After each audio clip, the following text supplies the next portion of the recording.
পর্যন্ত আদম সন্তান যারা দুনিয়াতে আসবেন সকলের জন্মের মধ্যে আল্লাহর নবীর দুরুদে পাকের ওসিলা মিশ্রিত হয়ে আছে। অর্থাৎ আমরা দুনিয়াতে এসেছি আল্লাহর নবীর দুরুদ শরীফের ওসিলায়। আর দুরুদ শরীফ এমন এক আমল, এমন পাগল আছে বলবে যে দুরুদ পড়বেন না, নাউজুবিল্লাহ। দুরুদ আমরা পড়বো না, বাদ দিয়ে দিব।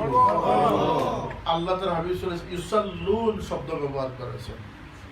ইউসাল্লুন শব্দের মধ্যে এমন গুঞ্জাইশ রয়ে গেছে যে সমস্ত মুফাসসিরিনগণ এটার ব্যাখ্যা বলেছেন যে ইউসাল্লুনের অর্থ হচ্ছে যখন কেউ থাকবে না, জিবরাইল, ইসরাফিল, মিকাইল, আজরাইল যখন কেউ থাকবে না, আরশ বহনকারী ফেরেশতা থাকবে না, সাত আসমানেও ফেরেশতা থাকবে না, কুল্লু মান আলাইহা ফান, সমস্ত জগৎ ধ্বংস হয়ে যাবে, আল্লাহ ব্যতীত কেউ থাকবে না, তখন আল্লাহ নবীর প্রতি দুরূদ আল্লাহ পাক জারি রাখেন। সুবহানাল্লাহ। সেই নবী যার ওসিলায় আদম আলাইহিস সালামের দোয়া কবুল হয়েছিল। আদম আলাইহিস সালাম বলতেছিলেন যে আল্লাহ, আমি তাকে পরিচয় করতে পেরেছি এই জন্য যে আমি আরশের পায়ার মধ্যে আপনার নামের সাথে তার নাম দিয়েছি। আর আমি দেশের এমন কোন গাছের পাতা দেখি নাই যে পাতায় পাতায় আপনার নামের সাথে মুহাম্মদ সাল্লাল্লাহু আলাইহি ওয়াসাল্লামের নাম অঙ্কিত হয়। সেই নবী প্রতীক্ষিত নবী। ঈসা, মুসা, ৬ লক্ষ নবী জগতে এসেছেন, কোন নবীর জন্মের আগে তাকে কেন্দ্র করে কোনো ঘটনা ঘটে না। জন্মের পরে খবর হয়েছে যে তিনি মুসা, তিনি ঈসা, ইন্নী আব্দুল্লাহ আতানিয়াল কিতাব ওয়া জাআলানি নাবিয়্যা। জন্মের পরে ঘোষণা হয়েছে যে তিনি ঈসা নবী হয়ে এসেছেন। কিন্তু রাসূলুল্লাহ সাল্লাল্লাহু আলাইহি ওয়াসাল্লাম কোন বংশে আসবেন, মা বাবার নাম কি হবে, সময় কালটা কখন হবে, তিনি কার দুগ্ধ পান করবেন, তার সঙ্গী কারা হবে, তার সাথী কারা হবে, তার খুলাফায়ে রাশিদিন কারা হবে, সমস্ত কিছু আল্লাহ পাক আগের আসমানি কিতাবে উল্লেখ করেছেন। সুবহানাল্লাহ। শাইয়া আলাইহিস সালামের কাছে ওহী এসেছে যে এমন এক নবী আসতেছেন যে নবীর জবান থেকে কোনো মখলুক কষ্ট হবে, যে নবী শুকনা লাকড়ির উপর দিয়ে যদি হেঁটে যান তাহলে তিনি এত চরিত্রবান যে তার কারণে লাকড়িতেও কোনো আওয়াজ হবে। আপনার উঠানে যদি লাকড়ি থাকে, এর উপর যদি আপনি হেঁটে যান তাহলে কড় কড় কড় করে শব্দ করবে না। আল্লাহ বলতেছেন যে আমি এমন এক নবীকে পাঠাচ্ছি যিনি ওই লাকড়ির উপর দিয়ে হেঁটে গেল তাকে লাকড়ি কোনো আওয়াজ করবে না। আর বাস্তব ছিল তাই। আল্লাহ নবী সাল্লাল্লাহু আলাইহি ওয়াসাল্লাম জীবনভর কোন মখলুককে তার জবান দিয়েও কষ্ট দেন নাই, তার হাত দিয়েও কষ্ট দেন। আল্লাহ নবী যাকে আল্লাহ পাক বেহেশতের চাবি সঁপিয়ে দিয়েছেন। চাবি কার হাতে? আল্লাহ নবী বলছেন যে বেহেশতের চাবি আমার হাতে। সুবহানাল্লাহ, সুবহানাল্লাহ। মাকামে মাহমুদ আল্লাহ সাজিয়ে রেখেছেন তার হাবিবের জন্য। আল্লাহর প্রশংসার পতাকা আল্লাহ নবীর হাতে থাকবে। হাউজে কাউসারের মালিকানা আল্লাহ নবীর হাতে থাকবে। আল্লাহ নবীর আগে কেউ বেহেশতে প্রবেশ করবে না, কেউ চলতে পারবে না। আল্লাহ নবী সকলের আগে সকল নবীর তার পিছনে থাকবে। সেই নবী আল্লাহকে কতটুকু ভয় করতেছেন। আর আমরা গুনাহগার, আমাদের কলমারও কোনো গ্যারান্টি নেই। কারণ শয়তানের সাথে যেভাবে আমাদের দুস্তি, সে আমাদেরকে যে কোনো সময় বিভ্রান্ত করার শক্তি রাখে না? রাখে না? রাখে। শয়তান কতক্ষণ আমাদের সাথে সাথে থাকবে। আল্লাহ নবী বলতেছেন যে কবরের ভিতরে আমরা তো বাঁশ দিয়ে, করাত দিয়ে, তার উপরে চাটাই দিয়ে মাটি দিয়ে আসলাম, আদাত মাটি দিলাম। আল্লাহ নবী বলতেছেন যে যখন নেকির মুনকির এসে প্রশ্ন করবেন যে মান রব্বুকা মান রব্বুকে, তখন শয়তান দূরে থেকে বলবে, ইশারা দিয়ে বলবে, বল আমার কথা। নাউজুবিল্লাহ। তাহলে কবরের ভিতরেও শয়তান মানুষকে কি দিবে? এবং মানুষ মৃত্যুর সময় তৃষ্ণা কাতর হবে। আল্লাহ নবী বলতেছেন সে জগ ভরে পানি শরবত নিয়ে আসবে এবং সে চেষ্টা করবে যে আল্লাহ থেকে যদি একে ভুলাতে পারে, তার প্রতি যদি অনুগত করতে পারে, তাহলে সে পানিও পান করাবে। নাউজুবিল্লাহ। মানুষকে দিয়ে গুনাহ করানো শয়তানের কোনো মিশন নয়। একজনকে এখানে ক্যাসিনোতে ঢুকিয়ে দিল, এটা শয়তানের কোনো সাফল্য নয়। শয়তানের সাফল্য হচ্ছে দুনিয়া থেকে যাওয়ার সময় ইমান থেকে খারিজ করে জাহান্নামী বানিয়ে দিয়ে তার মূল টার্গেট হচ্ছে জাহান্নাম ভরে দেওয়া। সে আল্লাহকে চ্যালেঞ্জ করে এসেছে যে আল্লাহ আমি জাহান্নামকে ভরবো, আপনি দেখবেন জাহান্নামকে আমি ভরপুর করে দিব। সে জাহান্নাম ভরার ঠিকাদারি নিয়ে এসেছে। সুতরাং তার মিশন আপনাকে দিয়ে মিথ্যা বলানো, এটা তার কোনো বড় মিশন নয়। এই কথাটা কিন্তু মনে রাখতে হবে। একজনকে দিয়ে আরেকজনের রক্তপাত করানো, এটা তার বড় মিশন নয়। তার সবচেয়ে বড় কামিয়াবির মিশন হচ্ছে যে মানুষকে দুকায় ফেলে জান্নাত থেকে জাহান্নামে পৌঁছে যাবে। এই শয়তান আমাদের সাথে আছে। শয়তান আমাদেরকে দুকায় ফেলতেছে। আমরা যেভাবে শয়তানের সাথে আমাদের দুস্তি মেনটেন করতেছি, মৃত্যুর সময় তো আমাদের ইমান লুটে নিতে পারে। আমরা যত বড় বড় ওয়াজ করি না কেন, লম্বা লম্বা কথা বলি না কেন, যদি মৃত্যুর সময় কলমা নসিব না হয়, তাহলে আমার জীবন সফল না ধ্বংস হলো? ধ্বংস। এই এমন এক পরীক্ষা, যে পরীক্ষায় ফেল করলে আর পাস করার কোনো। এই জন্য আল্লাহর কাছে এটাও দোয়া করি যে আল্লাহ আমার তাওয়াফানি মুসলিমান ওয়া আলহিকনি বিসসালিহিন, আল্লাহ আমাকে মুসলমান বানিয়ে মৃত্যু দিও এবং আমাকে নেককারদের সঙ্গী বানিয়ে দিও, নেককারদের সাথে আমাদের মিলিত করি। যে মৃত্যুর সময় যার ভালো হবে তার জীবন কামিয়াব হয়েছে। হুজুর পাক বলতেছেন যে তোমাদের বাচ্চাদেরকে তোমরা যখন তার জবান ফুটে তাকে লা ইলাহা ইল্লাল্লাহর তালকিন দিও, আর যখন মানুষ মৃত্যুবরণ করবে তার পাশে দাঁড়িয়ে তোমরা লা ইলাহা ইল্লাল্লাহর তালকিন দিও। যদি একজন মানুষের প্রথম বাক্য লা ইলাহা ইল্লাল্লাহ হয়ে যায় এবং মৃত্যুর সময় শেষ বাক্য লা ইলাহা ইল্লাল্লাহ হয়ে যেতে পারে, 1000 বছরও যদি পৃথিবীতে বেঁচে থাকে তার কোনো হিসাব হবে না, তাকে বিনা হিসাবে আল্লাহ পাক সুবহানাল্লাহ। বেহেশতে আমরা যেতে খুব ইচ্ছুক, সবাই ইচ্ছুক না? বেহেশতে যেতে কারো কোনো আপত্তি তো নাই, বরং দুজকে যেতে সব আপত্তি। কিন্তু আমরা 99 ভাগ দুজকের পথে হাঁটতেছি। 99 ভাগ একটু সমালোচনা, আত্মসমালোচনা আমরা করি। আমার দৈনন্দিন রুটিনটা আমি দেখি, দৈনন্দিন স্বভাবটা আমি দেখি, মিজাজ খাসলতটা আমি দেখি। আমি তো নবীর মিজাজের সাথে আমি ওখানে পৌঁছতে পারি। যারা পৌঁছেছিলেন বলে তারা সাহাবী হয়েছেন, তারা আলোকিত হয়েছেন।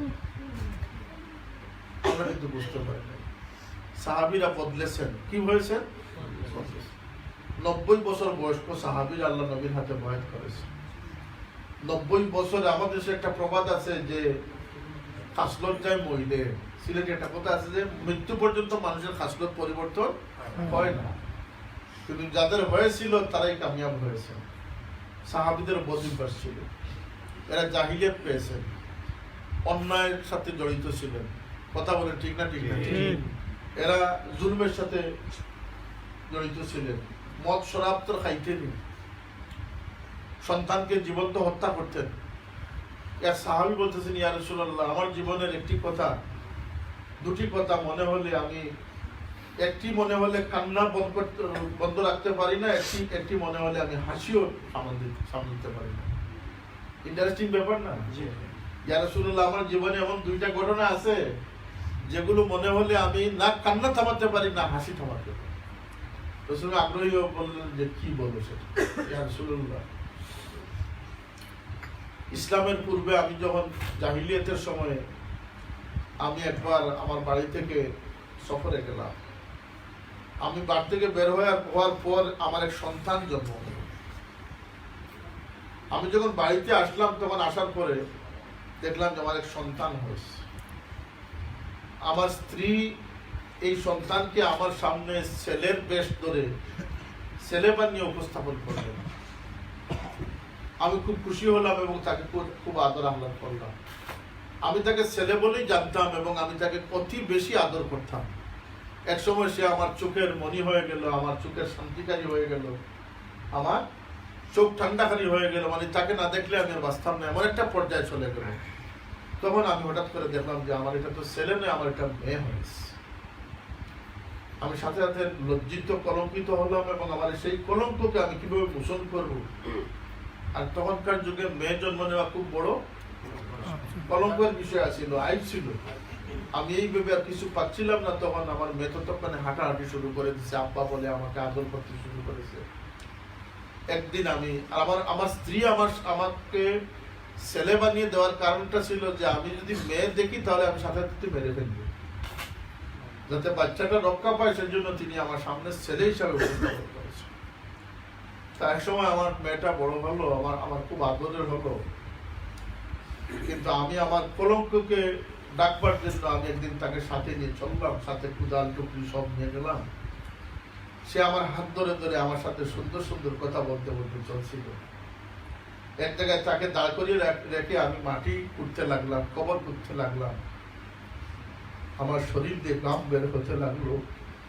আমার সেই ছোট্ট শিশুটি তার কাপড়ের আঁচল দিয়ে আমি বাবার গাম মুছতেছিল।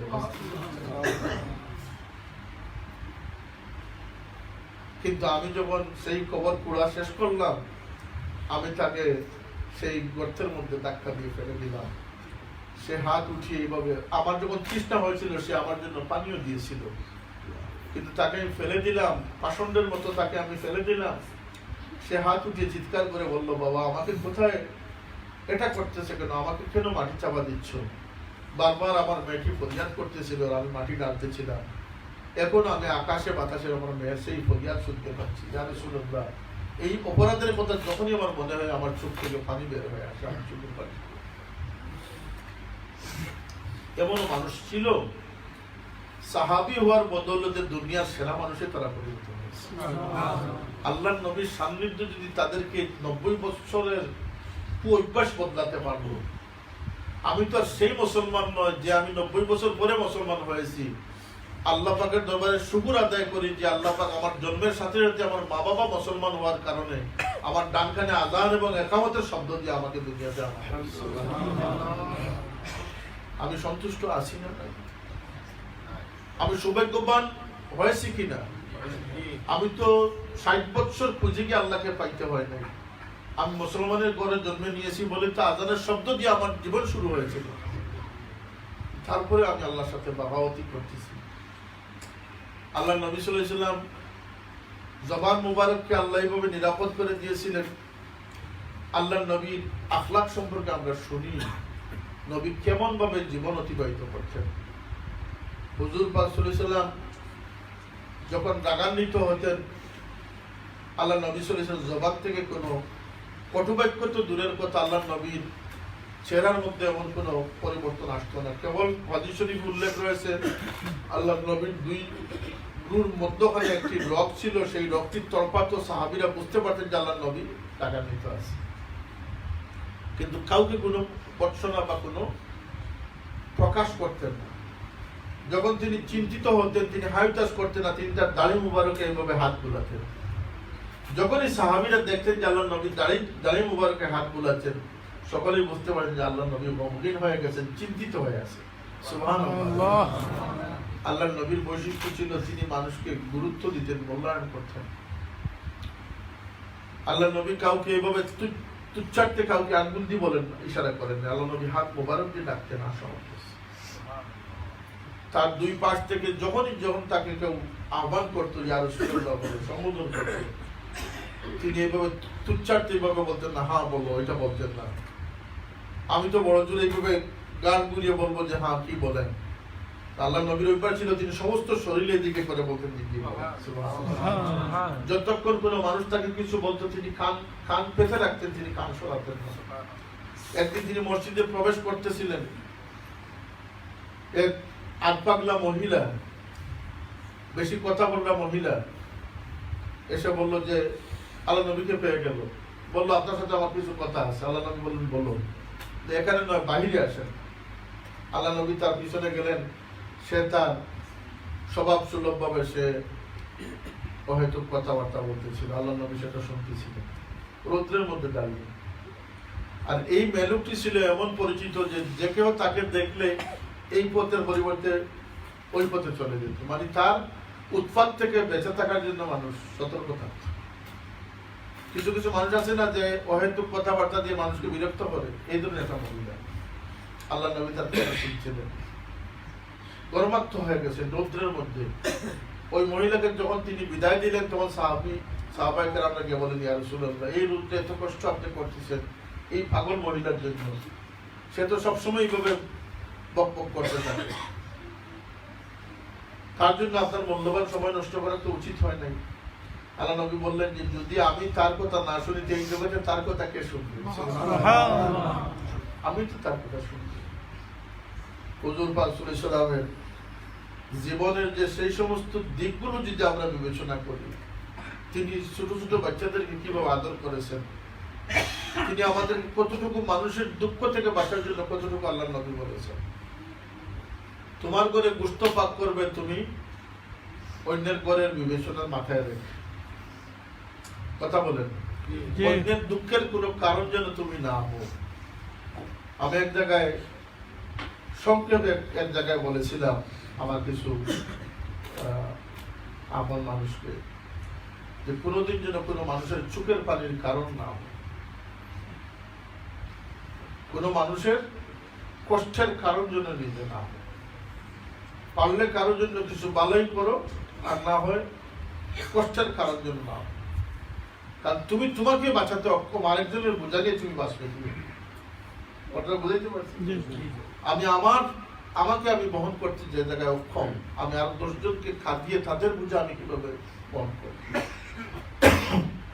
হুজুর পাক সাল্লাল্লাহু আলাইহি ওয়াসাল্লামের উম্মতের মধ্যে এই বৈশিষ্ট্য থাকা দরকার, যেটি সাহাবায়ে কেরামদের মধ্যে ছিল। হযরত ওমর রাদিয়াল্লাহু আনহু একদিন বললেন, অত্যন্ত হালকা ভাবে বললেন যে আমি মাছ খাওয়ার ইচ্ছা রাখি।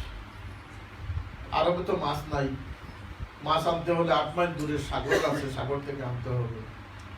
তার এক চাকর তিনি শুনলেন যে আমিরুল মুমিনিন মাছ খাওয়ার ইচ্ছা পোষণ করেছে। তিনি কাউকে না বলে জোহরের নামাজ মসজিদে আদায় করে তিনি একটি আরবি গুড়া নিয়ে সাগরে ছুটে গেলেন। গিয়ে মাছ নিয়ে তিনি আসরের নামাজের আগে আবার ফিরে আসলেন। আসার পরে তার ভিতরে একটা প্রশ্ন আসলো যে যদি ওমর রাদিয়াল্লাহু আনহু বুঝতে পারেন যে আমি তো সবসময়ের মধ্যে গিয়ে আনছি, তাহলে তিনি নিশ্চয়ই জানতে চাইবেন যে আমি কি দিয়ে গেলাম। গুড়ার কষ্ট বিবেচনায় তিনি আমার প্রতি অসন্তুষ্ট হবেন।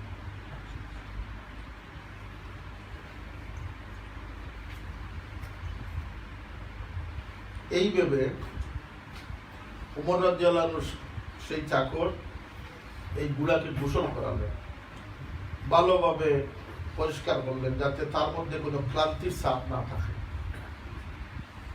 কথা বোঝা যাচ্ছে? যখন ওমর রাদিয়াল্লাহু আনহুকে বলা হলো যে মাছ নিয়ে এসেছি, মাছ আনা হয়েছে, ওমর রাদিয়াল্লাহু আনহু বললেন যে মাছ কোথা থেকে আনলে? বলছে সাগর থেকে আনা হয়েছে। তুমি এনেছো? বলতে হ্যাঁ আমি এনেছি। কি দিয়ে আনলে? এত দূর কিভাবে গেলে আসলে? বলতে গুড়া নেই। চলো কোথায় সেই গুড়া? আস্তা বলে গিয়ে তিনি গুড়াকে দেখলেন বেশ পরিষ্কার, কোনো ক্লান্তি নেই। তিনি কাছে যাওয়ার পরে গুড়া তার খানকে এভাবে উঠিয়ে দিল, খানের ভিতরে সব দুলা বাড়িয়ে ভালো হয়ে গেছে। ওমর রাদিয়াল্লাহু বুঝতে বাকি রইল না যে গুড়াটা অত্যন্ত ক্লান্ত হয়েছে। বলেন তুমি মাছ এনেছো, আমি এই মাছ খাবো না। আমি কেন? এই জন্তুটির কোনো ভাষা নেই, কোনো জবান নেই, সে কিছু বলতে পারতেছে না। যদি এই জন্তুটি কিয়ামতের দিন ফরিয়াদ করে যে আল্লাহ আপনার উমরের স্বাদ মেটানোর জন্য আমাকে বড় কষ্ট দেওয়া হয়েছে, আমি উমর কি করি? শিক্ষা আমরা কি পাওয়ার কথা ছিল আর আমরা কি পাচ্ছি? আমরা জালিম হওয়ার শিক্ষা পাচ্ছি, দুনিয়াদার হওয়ার শিক্ষা পাচ্ছি, পাষণ্ড হওয়ার শিক্ষা পাচ্ছি। আমাদের অন্তরকে নরম করার, অন্তরকে সুন্দর করার শিক্ষা আমাদেরকে করে দিচ্ছে। আর চ্যালেঞ্জ আর চ্যালেঞ্জ আর কোটি কোটি টাকার চ্যালেঞ্জ আমাদের দেশে। এখন মোল্লা মুন্সিরা 1 লক্ষ টাকার চ্যালেঞ্জ দেয় না, কোটি কোটি টাকার চ্যালেঞ্জ দেয়। আমি ওই জায়গায় বললাম যে ফৈজলানির বাচ্চা আমাদের দেশে বলে যে টেপর দিলে রক্ত বের হবে না। কথা সত্যি না? যার হয়তো জীবনে যে 22 বছর বয়স পর্যন্ত টয়লেট দেখে নাই, নৌকার গলের মধ্যে টয়লেটের কাজ সারছে, হ্যাঁ, আজকে তার মুখে কোটি কোটি টাকার চ্যালেঞ্জ, কোটি কোটি টাকার চ্যালেঞ্জ। এইগুলা দুনিয়াদারি, এগুলা হচ্ছে দুষ্টামি, ফাত্রামি। এগুলো মুসলমানদের চরিত্র নয়। মুসলমানদের চরিত্র হচ্ছে যে ওমর রাদিয়াল্লাহু আনহুর মতো মানুষ। আল্লাহ নবী বলতেছেন ওমর কে ছিলেন? যখন তিনি তার দফন হচ্ছে, তিনি মা আয়েশা সিদ্দিকার কাছে কবরের জায়গা যখন চাইলেন, এই ইতিহাস আপনাদের জানা আছে, কবর যখন দেয়া হচ্ছে তাকে, আব্দুল্লাহ ইবনে মাসউদ রাদিয়াল্লাহু আনহু, আব্দুল্লাহ ইবনে ওমর রাদিয়াল্লাহু আনহু বর্ণনা করতেছেন যে আমি তখন দাঁড়িয়ে আছি, হঠাৎ অনুভব করলাম আমার কাঁধে কে হাত রেখেছেন, চেয়ে দেখি যে হযরত আলী কারামাল্লাহু ওয়াজহু। তিনি বললেন যে আব্দুল্লাহ, এই কবরে যে ওমর দাফন হবেন সেটা আমি জানতাম।